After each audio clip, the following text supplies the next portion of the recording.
Nolan Sheetz, a comedian. So we're going to start off laughing before we warm up. He works at the MP. Might have seen him there. Go to see if he did. All right, he's from Chicago, and guess what he loves? He loves Jack and Cokes. So if you guys laugh, maybe later he'll find you. So, all right, so we're going to give it up. Nolan Sheetz, everybody. Welcome to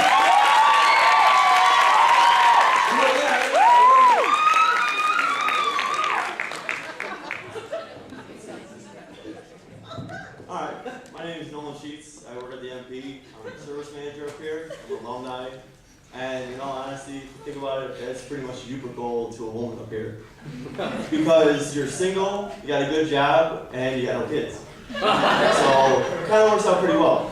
But I don't know, I think, like I said, I'm an alumni from around here, so it's kind of funny coming back every now and then to visit. Now I work up here, and when I went up here in 2001, they had all those rape lights, the attack lights that they have around campus. There were like 6 of them when I was about 12. If you really think about it, what is that really going to do? In all honesty, you're going to run to the light and tell the person to hold up before they mace you or attack you. They should have made it be like a phone booth. You know, I got plenty of those laying around. You don't see any of those anymore. But it's just kind of odd because it's like the marketing schemes. Like, this campus is a really safe campus, but you can tell when people watch TV that they're like getting in your head, they're marketing things towards you to pick up and buy. Like guys, when you watch a sporting event and you see a dude driving in a Benz and there's 7 hot women who are looking at him, or you see a guy walking down the street in like a nice suit and there's like 7 or like 5 women like staring at him, they're not looking at the guy, they're looking at what he's got, okay? I guarantee you, if the guy was driving a beat up Beetle, they wouldn't be looking at him at all. They'd be like, what's wrong with that one? Or if he's wearing like clown pants walking down the street, those 7 hot women are not staring at him. Trust me, they do not want to look at that. I don't know, but I think stuff like that is funny because literally if you go into it, it's like, how do you really sell that? So like, if you go up here and you're trying to find somebody to date or somebody to work with that you're kind of interested in, it depends on what kind of bait you want to go fishing with. Like, if you go fishing, they like bright lights like lures. Well, no offense, but women like diamonds and they're really shiny, so it's kind of where you want to fish at. If you want to go find a guppy, go to the mix. If you want to go and get a nice woman, it's like you got to go fly fishing. You just got to wait and be patient and sit out and talk and build it back up and build it back up. Well, when I go back home, my sister's had a kid, so I'm going to cast that bait out, and I'm going to just like pick them up with like a net. Because everybody loves dogs, but everybody loves a little kid. Like, it works way better than a puppy. Alright? You don't need that. But, I don't know, I think a lot of this stuff is funny because literally, you look at how names carry who you are. Like, my name is Nolan, it's kind of out there, kind of an original name, you don't hear it that often. When I do meet somebody and get married, I'm going to make a deal with my wife and call it, be like, you know what, I'll make you a deal. You can name the son, I want to name the daughter. I would name my daughter Pandora. For one reason alone, because no man would ever date her. Because when the guy comes over to meet me for the first time, I'll be like, just open up your iPhone 27 and look up what that means. That kid's going to be gone. Alright? And she'll be like, I hate my name, Dad. I'll be like, well, that's why I named you like that. Because nobody will ever choose to date you. But if there's a guy who does date you, he'll be a stand-up guy, and he'll be like, she's a lot of fun to hang out with. But also, if you think about it, when you're little, like, she would have a cool, interesting name, so she'd probably want to play with, like, the guy toys. Like, when you're a little kid, we get guys that like G.I. Joes and cars and blocks.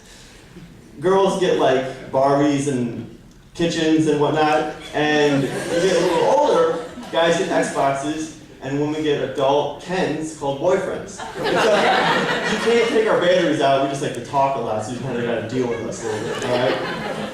I don't know, I think, in all honesty, your name kind of defines who you are, really. Like, you look at the actors now who do movies, like Viggo Morrison, his name is kind of weird and quirky, so it's kind of interesting. But if you look at it, he's in some of the biggest movies there are now. They all want to make a lot of money. So all the movies keep pumping out movies and pumping out movies and pumping out sequels and prequels and anything else. If you think about it, the next movie that probably Mel Gibson's going to make is going to be a prequel to Passion of the Christ called Easter. And you know everybody's going to go see it for $10 in 3D. And you're all got the book, and you already know what happens. Hopefully they'll explain what the rabbits mean with the cross, too, because nobody knows what that means. But I don't know. I think a lot of stuff like that, going into certain things, are just very interesting to me. Like, when somebody does choose to pick me up, I'm gonna be like, all right, well, this is how I am, either like it or not. But when you have people that I work with every day, they're a lot of fun. So like, when I go out and just hang out with people, they're just a blast. But at the same time, I have a weird, I don't know, I guess you would call it an undiagnosable disorder so far. Since we can self-medicate, I think we should be able to self-diagnose as well. Like, everybody has restless leg syndrome, or ADHD, or ADD. Like, I have ADRD. It's called attention deficit relationship disorder. I can't last more than 7 months with a person, so, but the way you can diagnose it is the fact of saying if you have a conversation 2 weeks into the relationship, that you should have a year down the relationship. For guys, it's like, honey, I don't want to go meet your parents because they hate me while you're talking to them at dinner. You can't really say that 2 weeks into the relationship. You can say it about a year in a relationship. Or with women, there's always awkward ones, like one of them is like, hey honey, when you're at the store, could you pick me up some tampons because it's heavy at the end of the month? You can't say that 2 weeks into the relationship. You can say it a year down the road and it's still a little sketchy.